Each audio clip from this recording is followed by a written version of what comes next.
Welcome to my YouTube channel. In this video tutorial, I'm going to show you how to create and lay out your student report card, or what we call Form 138, using Microsoft Word, and how to print it on your printer. But before that, if you are new to my YouTube channel, please don't forget to click the subscribe button and hit the notification bell so that you won't miss any of my upcoming video tutorials. Thank you. So just imagine you have 30 pupils or more at magpe-prepare kayo ng student report card, or yung tinatawag nating Form 138. Imagine na susulatan ninyo isa-isa yon. Gugugol kayo ng mahabang oras para matapos ninyong lahat ang inyong report card. The best way dyan ay i-print ang report card para mabilis kayo makakatapos. Isa pa sa problema dyan ay hindi naman lahat sa atin ay presentable at readable ang sulat kamay. So in this video tutorial, tutulungan ko kayo kung paano mag-layout ng report card gamit ang MS Word at paano ito ipiprint sa ating printer. So stay tuned, sit back and relax.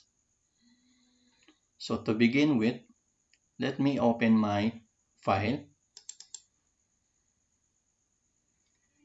So as you can see, I had already made a layout for my student report card, or Form 138. So, depende yan sa klase ng student report card na ibinigay sa inyo ng division office. In my case, ang student report card namin ay, kung mapapansin ninyo, wala akong nakalagay na heading dahil nakaprint na mismo sa aming report card ang heading, pati na rin yung pangalan ng eskwelahan. Nilagyan ko lang naman ito ng name of school, tapos tinype ko ng progress report card para lagyan ng palatandaan. So, sa pag-create o pag-layout ng student report card,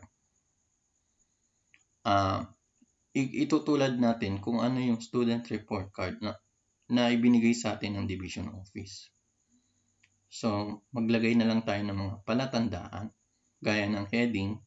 Kagaya dito, naglagay ako on the right side, on the left side, naglagay ako ng heading para sa report on attendance.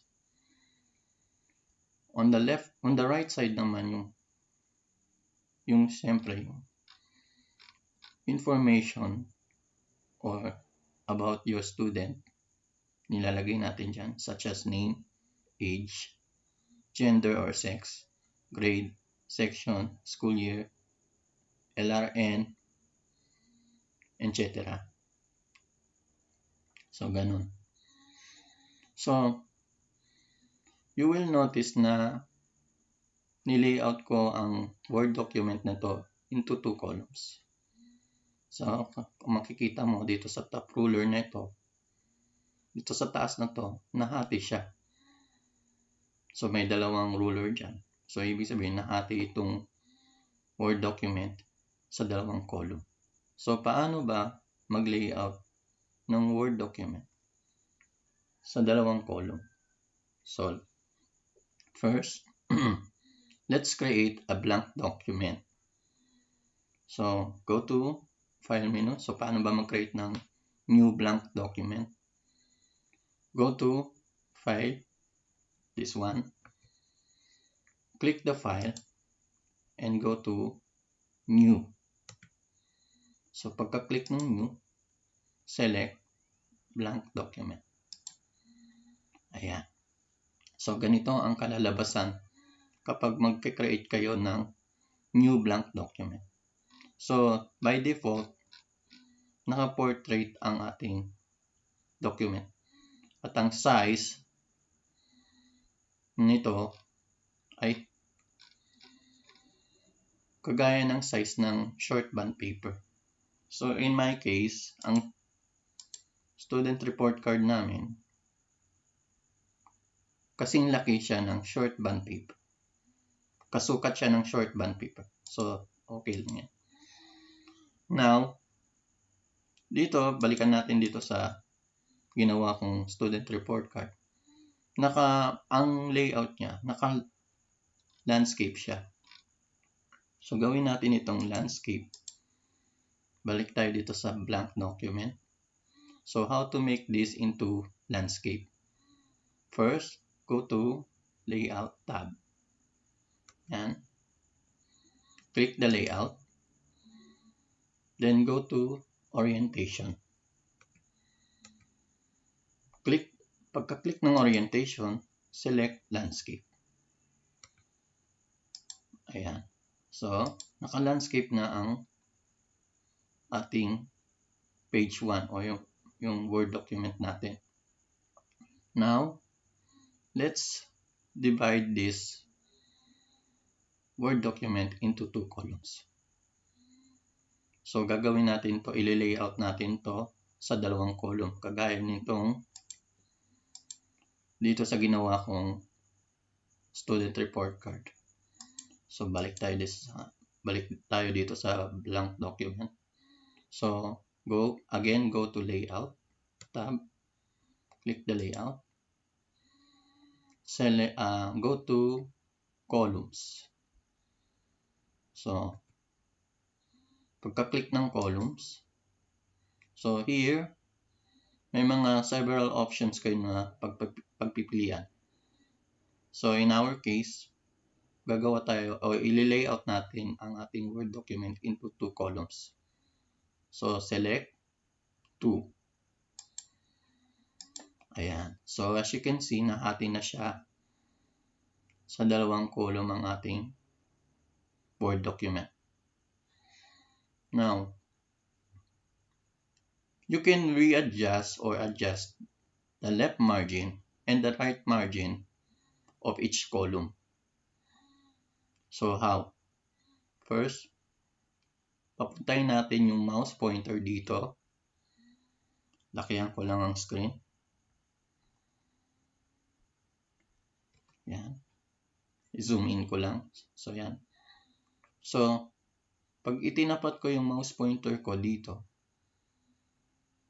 ayan, magiging double-headed arrow siya. So, at automatic maglalabas ng screen tip kung ano yan. So, ang nakalagay, left margin.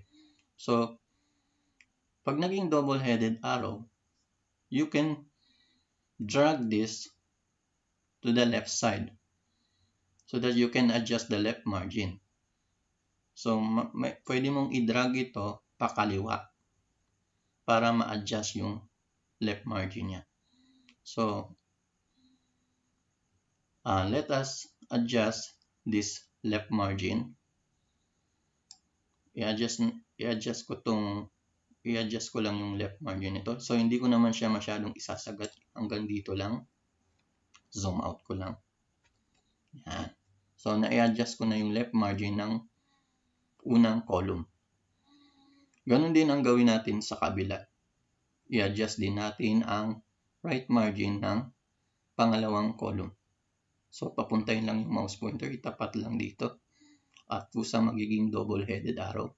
So, kapag nakita nyo na nag-double-headed arrow, i-drag mo lang pa kanan. So, hindi ko na siya isasagad.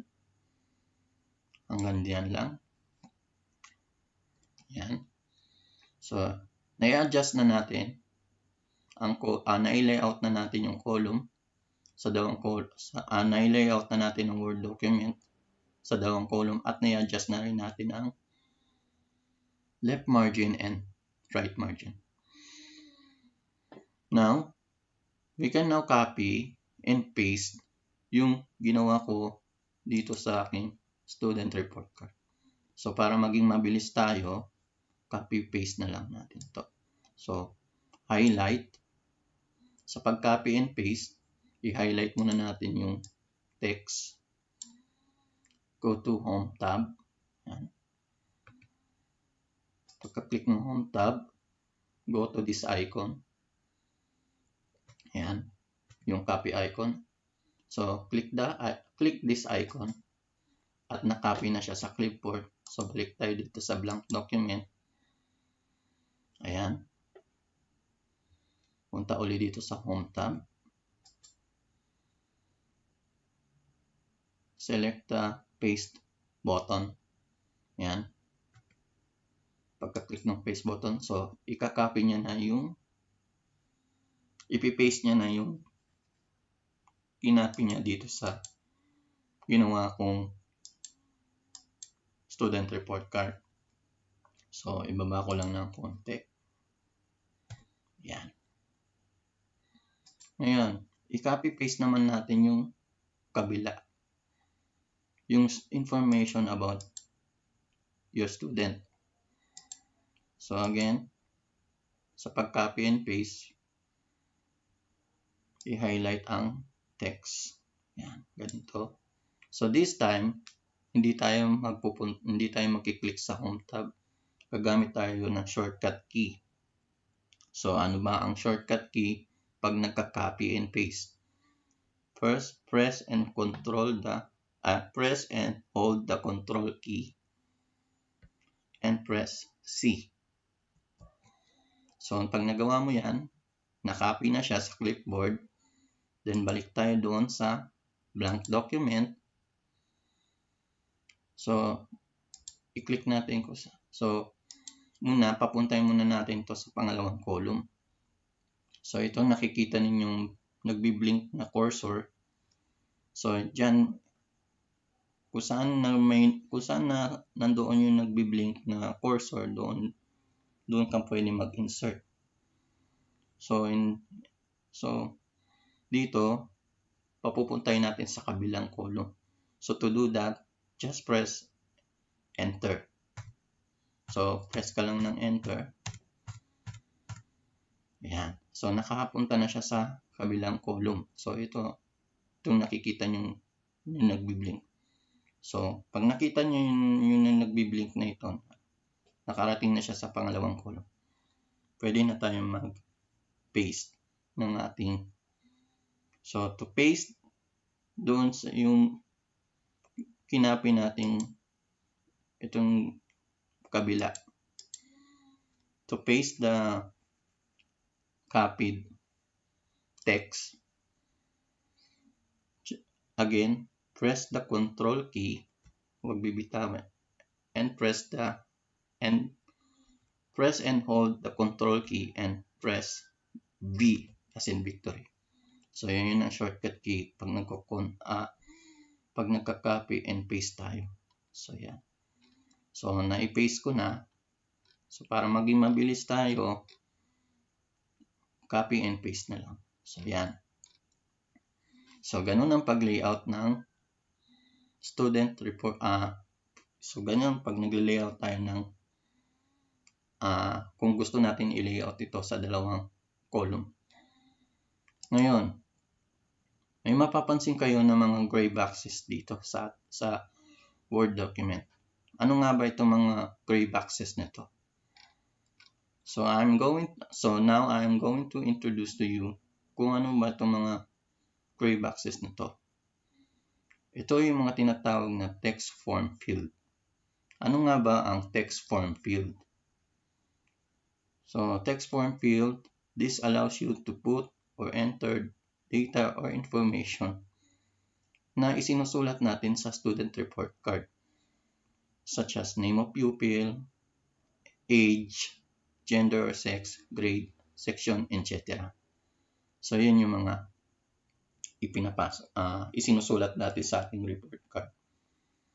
So, para mag-insert tayo ng text form field, mag-insert ako ng text form field dito, papuntahin ko lang yung akin. Itong nagbi-blink na to. Yan. Gusto ko, insert ko ang text form field. So, alisin ko muna to. Sorry. Burahin ko lang to. Yan. So, ilalagay ko siya sa tabi ng name.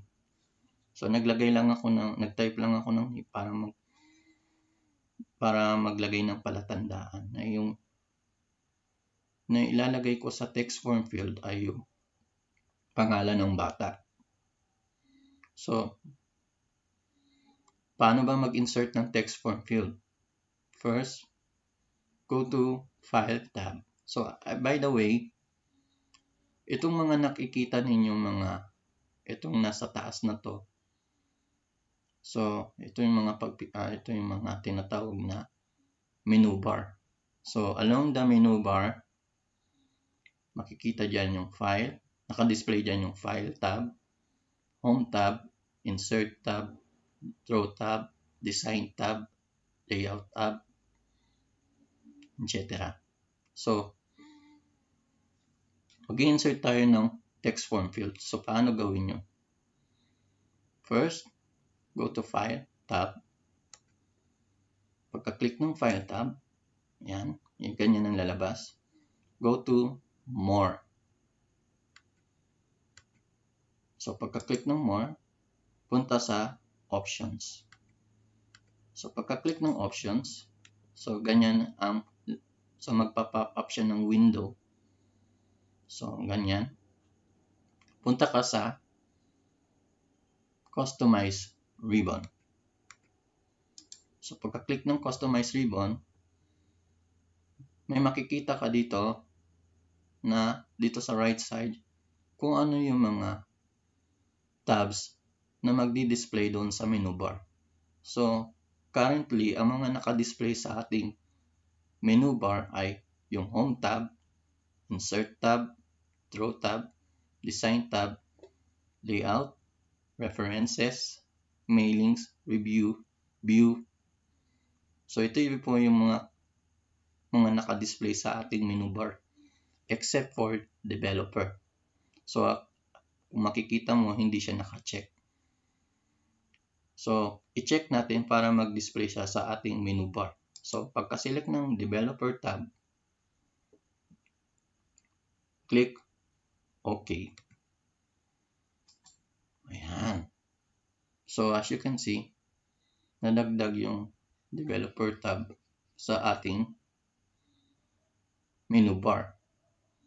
So, paano ba mag-insert ng text form field? So, go to Developer tab. Pagka-click ng Developer tab, so yan, ganyan ang lalabas. Go to Controls Group. Ayan. So, ano ba ang hahanapin sa Controls Group? So, may mga pagpipilian kayo dyan. So, hanapin dito sa Controls Group ang Legacy Tools. So, as you can see, may naglabas siya ng screen tip kung ano ang itinuturo ng mouse pointer. So, ito ay Legacy Tools. So, i-click lang yung down arrow button. So, lakihan ko lang ang screen. Ayan. I-click lang yung drop arrow button na yan. So, pagka-click ng drop arrow button, so, may mga pagpipilian kayo dito. So, under Legacy Forms, nandito ang Text Form Field,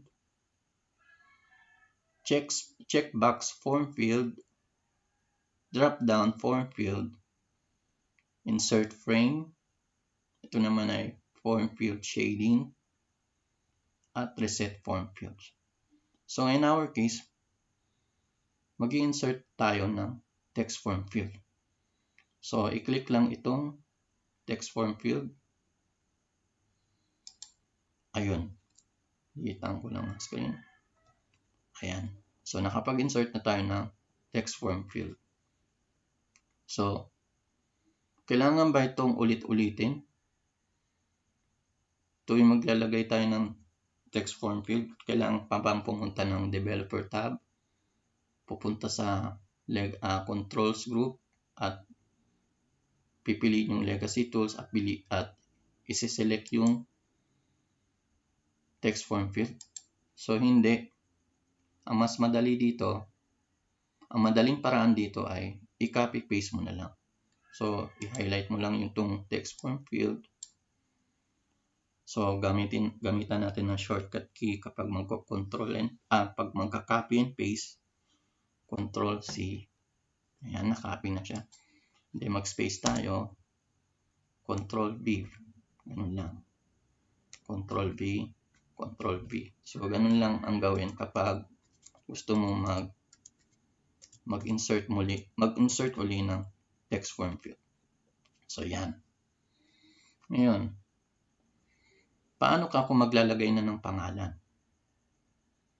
So, kailangan muna natin i-define kung anong klaseng text o data ang ipapasok natin sa text form field.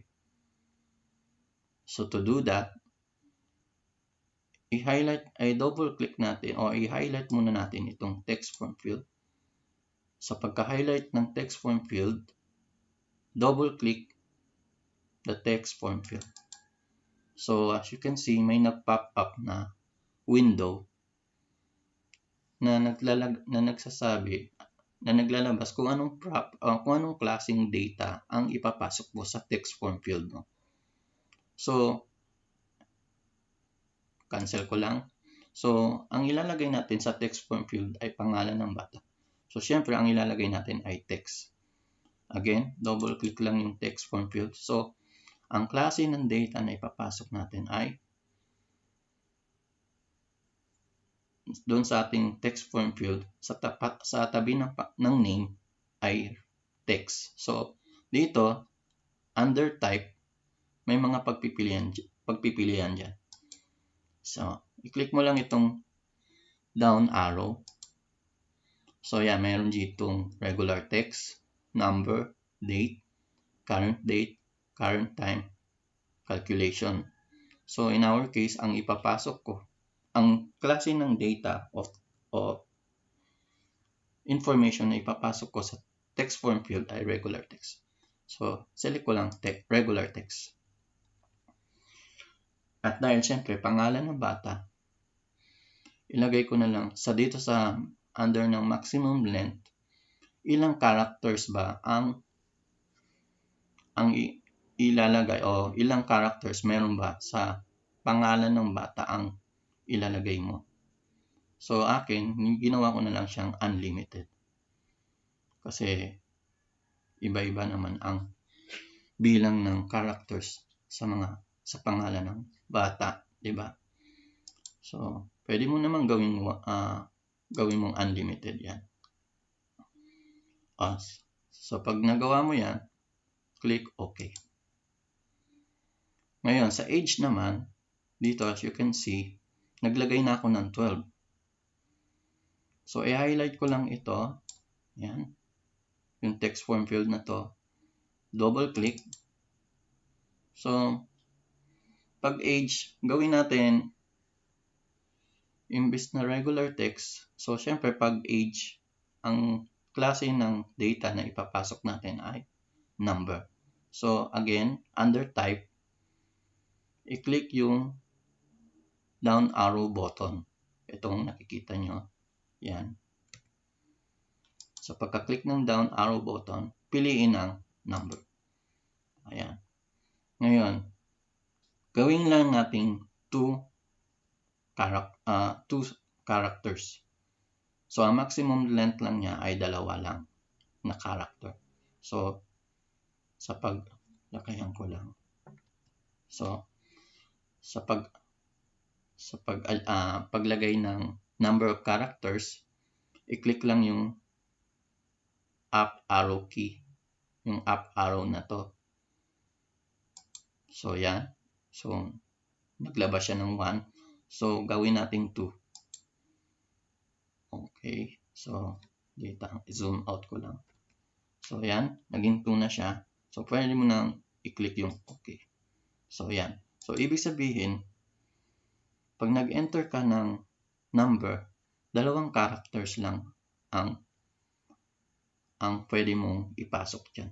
Pag lumagpas ka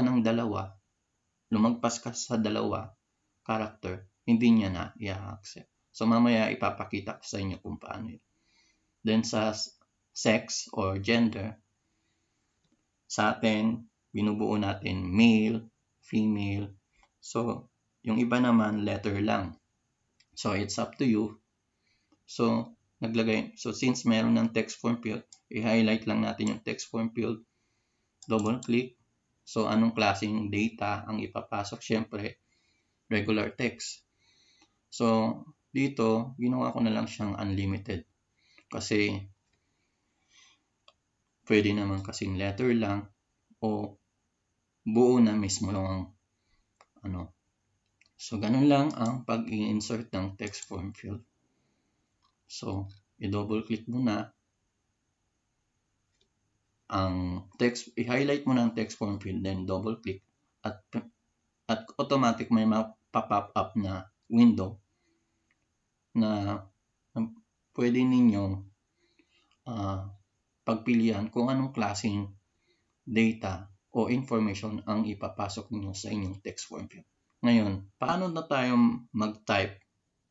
Halimbawa, magta-type tayo ng pangalan ng bata, edad, gender or sex, grade, section, etc. So, kung tayo mag-i-edit na, magpapasok na tayo ng information sa ating text form field, punta ka lang sa Review tab. So, pagka-click ng Review tab, hanapin ang Restrict Editing. Ayan. So, nasa Protect Group siya. So, pagka-click ng Restrict Editing, so may maglalabas dyan ng Restrict Editing. So, in our case, mag-e-edit tayo. So, may makikita kayong dyan, formatting restriction, kung gusto mo lang i-limitahan yung formatting styles na in-apply mo sa yung Word document na hindi magagalaw. O yung number 2 naman, editing restriction, yung hindi magagalaw kung ano yung mga inilagay mo. Pero makakapag-edit ka ng kung ano yung gusto mong ilagay sa text form field mo. So, piliin lang ito, i-check lang itong allow only this type of editing in the document. So, i-check lang yan. So, pagka-check nyan, i-click yung drop arrow button na to. So, pagka-click ng drop arrow button, so mayroon kayong mga pagpipilian dito. Track changes, comments, filling forms, no changes, or read only. So, in our case, mag-fill out tayo ng ating forms o yung maglalagay tayo ng information sa ating text form field. So, piliin lang yung filling in forms. So, pag-select nyan, i-click yung yes, start enforcing protection. So, pagka-click ng yes, start enforcing protection, may magpa-pop up na window na nagsasabi kung gusto mong lagyan ng password. So, in my case, hindi ko na siya lalagyan ng password. So, i-click ko lang OK. So, yan. I-close ko lang. So, naka-protect na yung aking Word document na hindi magagalaw maliban na lamang sa Enter key. Na pag nag-press ako ng Enter, halimbawa, mag-press ako ng Enter, magagalaw yung line space niya. Control Z ko lang para bumalik siya sa dati. So, yan. So, mag-e-edit tayo ngayon. So, ayan. Habang pinipindot ko yung tab key, lumilipat siya sa ibang text form field. So, para makabalik, Shift tab lang, Shift, press the Shift key, press and hold the Shift key, and then press Tab para bumalik para mag-backspace siya. O pwede rin backspace. Ayan, o yung arrow key na lang. Ayan. So, ngayon maglalagay tayo ng pangalan. So, i-type lang natin yung pangalan ng estudyante natin. For example, itatype ko rito sa tabi ng name ay Juan de la Cruz. Ayan. So, punta naman ako sa age. Kunwari, ang edad niya ay 12. Siyempre, ang kanyang sex ay male. Press ulit ng tab. Anong grade siya? Let's say, so siyempre ang nilalagay natin Roman numerals. So, Roman numerals ang akin, in my case, grade 6 ang hawak ko. So, itatype ko yung Roman numeral na 6. And then, ang section ay, let's say, school year. Press lang yung tab key para lumipat siya sa isa pang text form field. Like, type ko lang 2021. Ano ba school year ngayon? 2021 to 2022. Ang LRN, let's say, 10001,897. So, ganun lang. So, paglipat uli, lagyan naman natin yung name of teacher. So, let's say, teacher Roddy. So, grade. So, ganun lang. Ayan. So, as you can see, hindi na nagagalaw ang spacing niya. So, makakapag-enter ka na dyan ng information o makakapag-edit ka na ng iyong text, ng report card. Ayan. Ngayon, so, i-unprotect ko lang tong Word document. So, balik ulit sa Review tab. Pagka-click ng Review tab, punta ulit sa Restrict Editing. And then, so may maglalabas dyan na sa right side. So, click lang yung Stop Protection. So, pagka-click ng Stop Protection, so unprotected na siya. So, balik na siya sa dati. So, yan. Pwede mo nang i-change yung layout na in-apply mo dito sa Word document na to. So, sa akin, ang ginagawa ko, kung talagang eksakto na siya sa aking report card na ipiprint, nagta-trial and error lang muna ako. Gumagamit ako ng bond paper. Halimbawa kasi ito ay kasukat niya ay short bond paper, letter size. So, kukuha muna ako ng bond paper, ipiprint ko muna siya sa bond paper.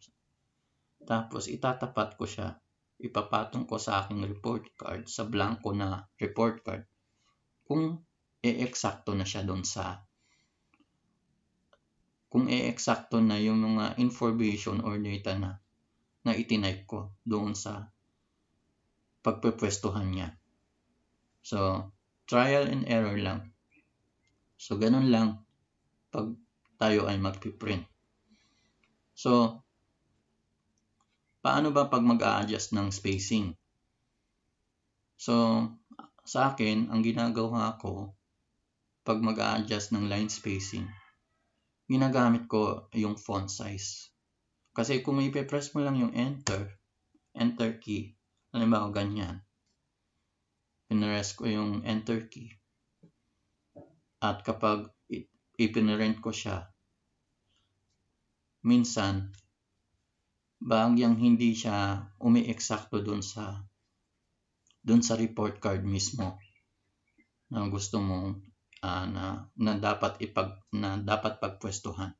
So, ang ginagawa ko dyan para ma-i-adjust yung line spacing, ina-adjust ko yung font size. So, paano yung gawin? So, punta dito sa Home tab. Yan.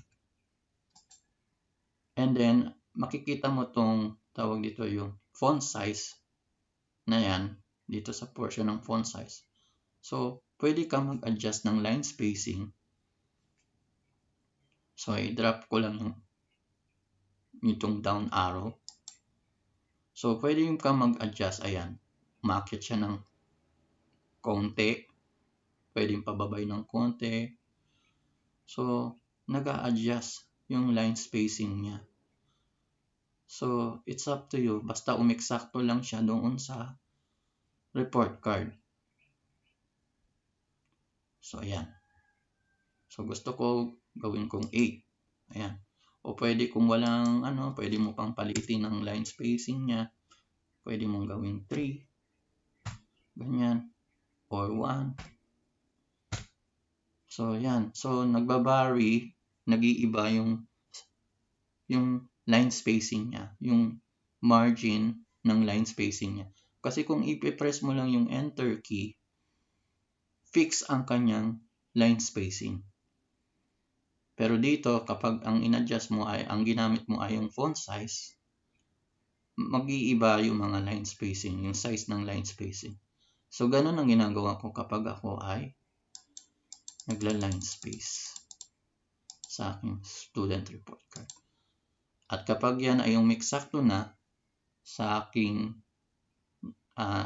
nakuha ko na yung eksaktong, yung tamang sukat. Halimbawa, i-print ko muna siya sa bond paper at umeksakto na siya sa aking report card. So, yun. Pwede ko na siyang i-protect ulit para hindi na magagalaw yung line spacing o yung space na in-apply ko dito sa aking Word document. So, pag magpo-protect ka kung lalagyan mo kung i-restrict mo yung editing nito para hindi magalaw yung mga spacing na in-apply mo dito, punta ka lang sa Review tab, hanapin ang Restrict Editing, i-check lang yung Allow only this type of editing in the document, click lang yung down arrow button, at i-select yung filling in forms. Yeah. And then, click yung Yes, start enforcing protection. So, magpa-pop up ng window kung gusto mong lagyan ng password. So, hindi ko nalalagyan ng password. So, okay. So, ganun lang.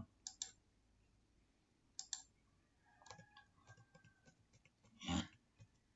So, it's up to you kung paano nyo ililay. So, trial and error lang ang gagawin ko dito pag magpiprint ako. And then, ano naman yung so dito naman, balikan natin dito sa ginawa kong report card. Dito yan yung page 1. So, how about yung page 2? So, ito naman yung page 2. Ito naman yung laman ng report card. Dito makikita yung grades ng bata. Yan. So, again, i-copy paste ko na lang para mabilis tayo. So, again, unrestrict ko muna itong document. Punta ulit sa Review tab. Punta sa Restrict Editing. And then, click yung Stop Protection. Magdagdag tayo ng page 2. So, papuntahin lang itong blinking cursor na to dito sa baba, bandang baba. Press Enter. So, magkikreate siya ng second page. So, copy-paste na lang itong ginawa ko. So, copy. Okay. Paste. So, as you can see, medyo nag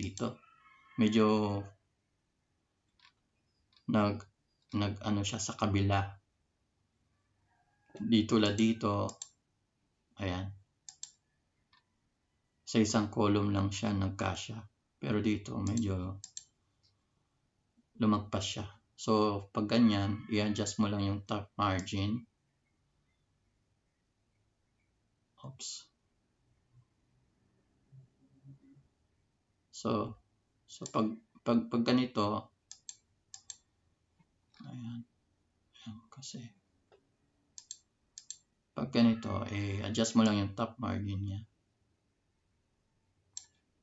Kaya lang, sasakupin niya naman yung first page. Pupunta naman siya sa first page. press mo lang ang enter. Ayan. Yung name of school, click mo lang to, then press enter. Ayan. Para umayos siya. So, kaya lang, nasa pangalawang page naman, pangalawang column naman yung natira, yung yung part nito. So, iakyat lang natin. Yan.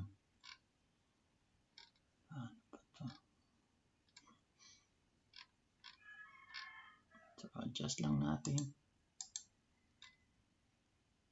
So, pag ganito,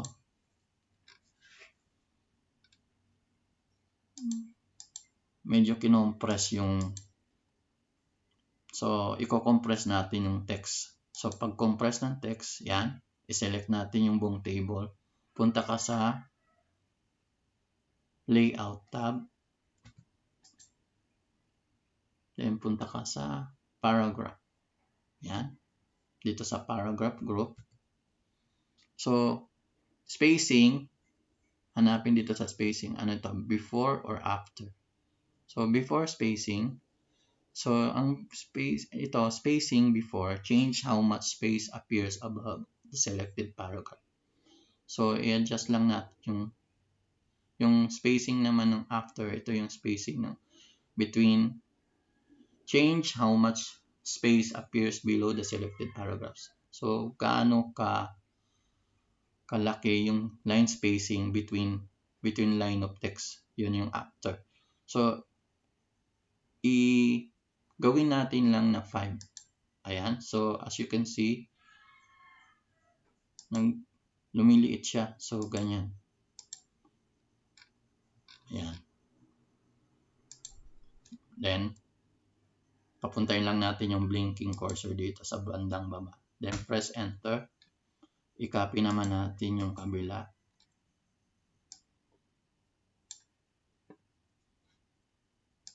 Copy. Then, paste. So, again, select the table. Punta sa layout tab. At saka yung i-adjust natin yung after dito sa may paragraph group. I-adjust natin yung after spacing. Gawin na lang natin, let's say 5. So, ayan. O gawin na lang natin 2 para pumasok lahat. So, ganun lang ang pag-a-apply ng spacing. So, trial and error lang. I-print mo na sa bond paper.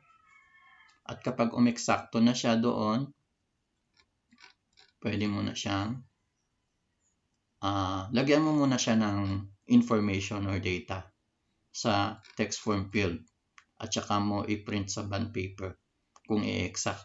Tapos, i-overlap mo o ipatong mo siya sa student report card kung i-exacto na siya. So, ganun lang. Kapag umeksakto na siya, pwede mo na ngayon i-restrict yung editing niya. Pupunta ka lang sa review tab, punta sa restrict editing, and yes, start enforcing protection. So, ganun lang. So, paano mag-print? Paano ipiprint ito? Ang mag-appear lang, ang ipiprint lang, mismo yung nilagay mo sa text form field. So, para magawa yan, kapag magpiprint na kayo, mismo sa bond paper o sa report card na mismo, punta dito sa File tab. So, punta dito sa More. Select Options. Yan. So, punta dito sa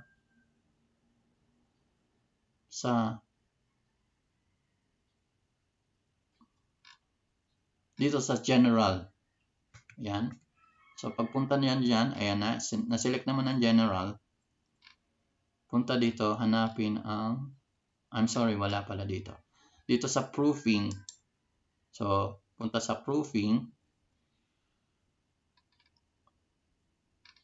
Ayan.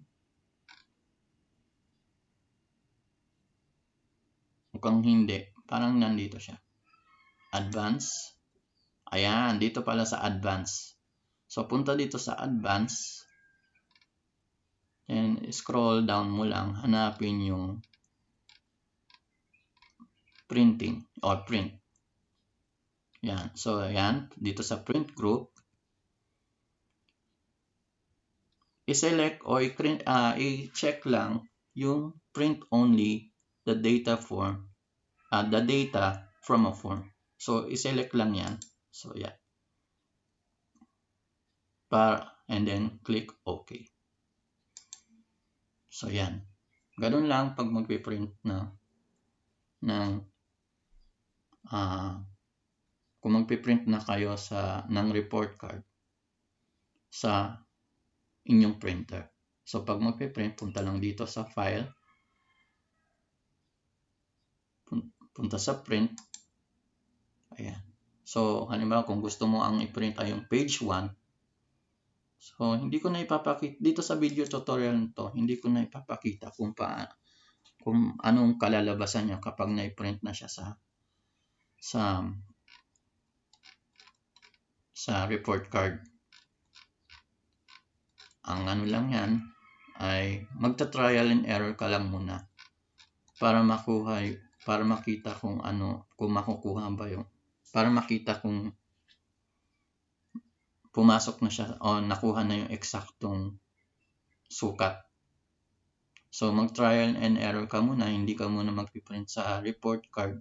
Sa bond paper ka lang muna. At kapag nakita mo na okay na, lahat na mga itinype mo sa text form field ay pumasok, eksakto, swak na swak siya doon sa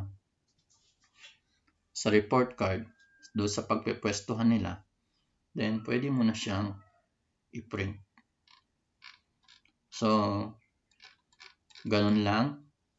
Sana nakatulong ang video tutorial nito sa paggawa ninyo ng inyong report card. I hope makatulong ito, lalo na para mapagaan ang inyong trabaho sa pagsusulat o paggawa ninyo ng pag-prepare ninyo ng student report card sa inyong mga estudyante. So, maraming salamat sa panonood at pakikinig.